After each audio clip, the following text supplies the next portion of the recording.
টাঙ্গাইল জেলা শহরের নিরালা মোড় যে জায়গাটি দেখতে পাচ্ছেন, এই নিরালা মোড় যে বক্স কালভার্টটি রয়েছে সেই কালভার্টটিতে প্রতিনিয়ত যানজটের কারণে জনদুর্ভোগ মানুষের জীবনের মূল্যবান কর্মঘণ্টাকে নষ্ট করছে।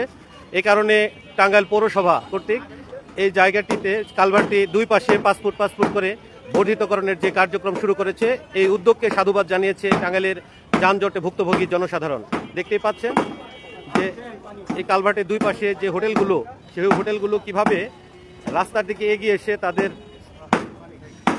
কার্যক্রমকে পরিচালনা করছিল, যে কারণে যানজটের মানুষের জনদুর্ভোগ বাড়ছিল। সেটি কিন্তু দেখতেই পাচ্ছেন যে হোটেলের যে কলাম, সেই কলামটি দেখতে পাচ্ছেন, ওই যে নিচে দেখা যাচ্ছে যে কলাম, সেই কলামের বাইরে তারা কতটুকু এসে রাস্তা দখল করে ব্যবসায়িক কার্যক্রম পরিচালনা করছিল। এভাবে নিরালা মোড়ে বেশ কয়েকটি হোটেল জনগণের চলাচলের যে ফুটপাত, যে রাস্তা, সেগুলো দখল করে দীর্ঘদিন যাবৎ এভাবে ব্যবসা কার্যক্রম পরিচালনা করায় মানুষের জনদুর্ভোগ বাড়ছিল। আমরা এ বিষয়ে কথা বলবো কয়েকজন সচেতন নাগরিকের সাথে। দেখতে পাচ্ছেন যে নিরালা মোড়ে প্রতিনিয়ত যানজট সাধারণ মানুষের মূল্যবান কর্মঘণ্টাকে নষ্ট করে। আমরা কথা বলবো এই টাঙ্গাইলের একজন সুধীজন, যিনি একজন নাট্য নির্মাতা এবং নির্দেশক, সেই সাথে নাট্য অভিনেতা। তিনি তার শৈশব কাটিয়েছেন টাঙ্গাইলে, এখন কর্মর কারণে নাট্যাঙ্গনে সময় দেওয়ার কারণে তিনি ঢাকায় অবস্থান করেন। টাঙ্গাইলে এসেছেন, টাঙ্গাইল মানুষের জনদুর্ভোগ নিয়ে তিনি ইতিমধ্যে যে প্রতিবাদ মুখর হয়েছেন, বিভিন্ন উন্নয়ন কাজে যে তার ভূমিকা রয়েছে আমরা ইতিমধ্যে জানতে পেরেছি। আমরা তার সাথে কথা বলবো। আপনার পরিচয়টা দিয়ে যদি কথা বলতেন। আমার নাম সাজু মেহেদি, আমি টাঙ্গাইল জেলা নাগরিক অধিকার সুরক্ষা কমিটির সহসাধারণ সম্পাদক। শিশুকাল থেকে এই টাঙ্গাইল শহরে বেড়ে ওঠা একটি মানুষ, যা দেখেছিলাম আর যে এখন দেখছি তার মধ্যে আকাশ পাতাল তফাৎ। নির্মাণ হচ্ছে বহুতল ভবন, নির্মাণ হচ্ছে, রাস্তাঘাটের পরিধি বেড়েছে, যানজট বেড়েছে, জনদুর্ভোগ বেড়েছে এই শহরে। নিজেকে ধরে রাখতে পারিনি, চলে আসতে হয়েছে বাধ্য হয়ে আমার সেই শৈশবের স্মৃতিগুলো বিজড়িত টাঙ্গাইল শহরে। আজকে আমি টাঙ্গাইলের জনসাধারণের পক্ষে টাঙ্গাইলের জনদুর্ভোগ নিয়ে টাঙ্গাইল জেলা নাগরিক অধিকার সুরক্ষা কমিটি যে উদ্যোগ নিয়েছে, পাশাপাশি টাঙ্গাইল জেলা প্রশাসন, পৌরসভা কর্তৃপক্ষ এবং আমাদের টাঙ্গাইলের সুযোগ্য মন্ত্রী, প্রতিমন্ত্রী সুলতান সালাউদ্দিন টুকুকে জানাচ্ছি সাদর সম্ভাষণ এবং শুভকামনা, যে টাঙ্গাইলকে একটি আদর্শ নগরী করার জন্য তিনি ঘোষণা দিয়েছেন এবং তার কাজের ব্যাপ্তি এখানে ঘটছে, দৃশ্যমান হচ্ছে টাঙ্গাইলের সৌন্দর্য। আমরা আজকে দেখাচ্ছি, আসুন। এই যে একটি কালভার্ট, এই যে জ্যাম জটে আমাদের টাঙ্গাইল শহর, যে শহরে নিরালা মোড়, পাশে আছে কিছুক্ষণ হোটেল, এই পাশে আছে পিওসি হোটেল, যেটা আমাদের শৈশবের স্মৃতি বিজড়িত ওই হোটেলগুলি, যেখানে ছোট সময় থেকে আমরা এখানে আহার করেছি, এখানকার সুস্বাদু আহারগুলো আমরা গ্রহণ করেছি। টাঙ্গাইলের বাইরেও যারা আসেন এই টাঙ্গাইলে বেড়াতে, তারা এই কিছুক্ষণ হোটেল এবং পিওসি হোটেলে খাবার গ্রহণ করেন। আমরা এদের সাথে আমাদের কোনো দ্বিমত নেই, ভেদাভেদ নেই। তবে এই টাঙ্গাইলের এই যানজটকে নিরসন করার জন্য এই জায়গাটি এতটা সংকীর্ণ হয়ে গেছে যে এই শহরে একটা গুরুত্বপূর্ণ জায়গায় মানুষ তার জীবনযাত্রা স্থবির করে ফেলে।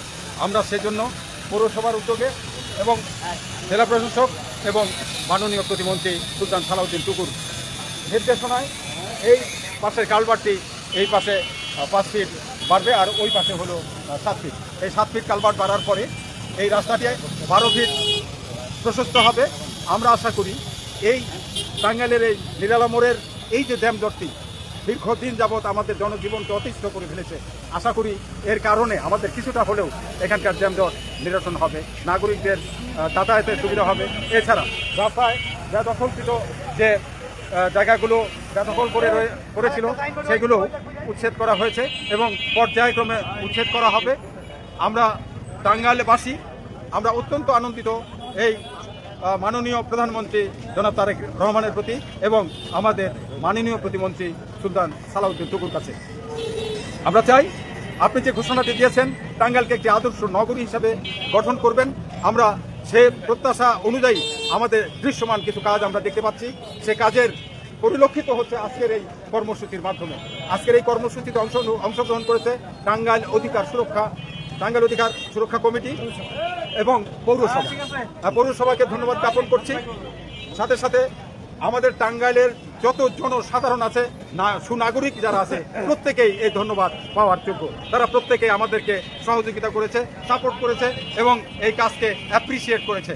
তারা আমাদের সাথে আছে, তারা সবসময় আমাদেরকে বলছে আপনারা এগিয়ে যান, আমরা আপনাদের সাথে আছি। সুধীমণ্ডলী, দর্শক, আপনারা দেখছেন যে অবস্থানে এই যে একটি বিল্ডিং, কয়েকদিন আগে ওই বিল্ডিংটি ছিল না, হঠাৎ করে হয়ে গেল। এই যে শ্যামাপদ খাল, যে খালের মাধ্যমে ছোট সময় দেখেছি এইখান দিয়ে নৌকা চলাচল করেছে এবং এই নৌকায় আমারও সৌভাগ্য হয়েছে এই ঘাটে এসে নৌকায় আমি আমার দাদার সাথে টাঙ্গাইল শহরে এসেছি। আমার সেই স্মৃতি আজকেও কুড়ে কুড়ে মারে যে খালটি আমরা নৌকা নিয়ে এসেছি, সেই খালটি এখন একটি খালে একটি ট্রেনে রূপান্তরিত হয়েছে। এর চেয়ে দুঃখজনক আর কিছু হতে পারে না। আমরা পরিবেশ কর্মী যারা আছি প্রত্যেকেই এটার প্রতিবাদ করা উচিত এবং এই খালটি আবার পুনরুদ্ধার করে টাঙ্গাইলের সেই নাব্যতা, এই খালের নাব্যতা ফিরিয়ে আনা উচিত এবং এখানে যে প্রাণ বৈচিত্র্যগুলো এখানে ছিল, মাছ, বিভিন্ন পশু পাখি এবং বিভিন্ন প্রাণী কুল এখানে এই খালের মাধ্যমে যাতায়াত করতো।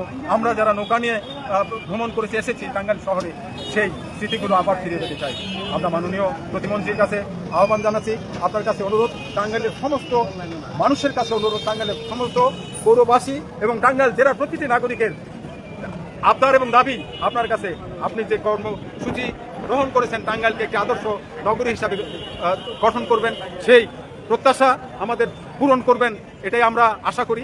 এবং টাঙ্গাইল জেলার প্রতিটি নাগরিককে আপনাকে জানাই সেলুট যে আপনার দৃশ্যমান কাজগুলো আমরা দেখতে পাচ্ছি। আপনার দীর্ঘায়ু কামনা করছি। টাঙ্গাইল জেলা নাগরিক অধিকার সুরক্ষা কমিটির পক্ষ থেকে প্রত্যেকটি নাগরিককে আমাদের সাথে হাতে হাত মিলিয়ে, কাঁধে কাঁধ মিলিয়ে আপনারা এগিয়ে আসুন। আমরা টাঙ্গাইল শহরকে একটি আদর্শ গোল্ডেন শহরে রূপান্তরিত করি। টাঙ্গাইল জেলা হবে সারা বাংলাদেশের একটি আদর্শ জেলা। ধন্যবাদ সবাইকে।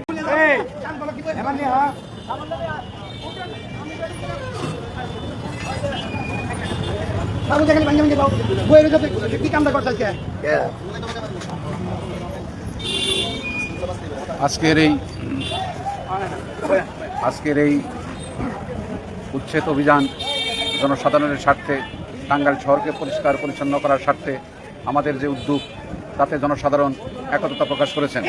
আমরা চাই এই যে পরিষ্কার পরিচ্ছন্ন অবৈধ দখল, এখানে বিচ্ছিন্নভাবে তারা বহুদিন যাবৎ অবৈধভাবে দখল করে এই রাস্তাটা টাঙ্গাইল শহরের, এটাকে বলা হয় টাঙ্গাইল শহরের হাট। এই হাটে এই অবস্থায় যানজট সবসময় লেগে থাকে। আমরা চাই এই যানজট যাতে না থাকে এবং ইতিমধ্যেই আমরা দেখেছি বিভিন্ন লোকজন, জনসাধারণ এই কাজটাকে সাধুবাদ জানাচ্ছে। আমরা চাই যে এই কাজের মধ্যে থেকে আমরা শহরটাকে পরিষ্কার পরিচ্ছন্ন করব। যেখানে অসঙ্গতি আছে সেখানে আমরা আমাদের কার্যক্রম আমরা চালিয়ে যাব। আমাদের মাননীয় প্রতিমন্ত্রী মহোদয় এবং প্রধানমন্ত্রী মহোদয় নো টলারেন্স, মানে জিরো টলারেন্স অবলম্বন করতে বলছেন এবং আমরা সেইভাবে কাজ করছি। আমি আশা করি টাঙ্গাইল শহরের সচেতন ব্যক্তি, সচেতন নাগরিকগণ এই কাজের পাশে থাকবেন বলে আমি বিশ্বাস করি।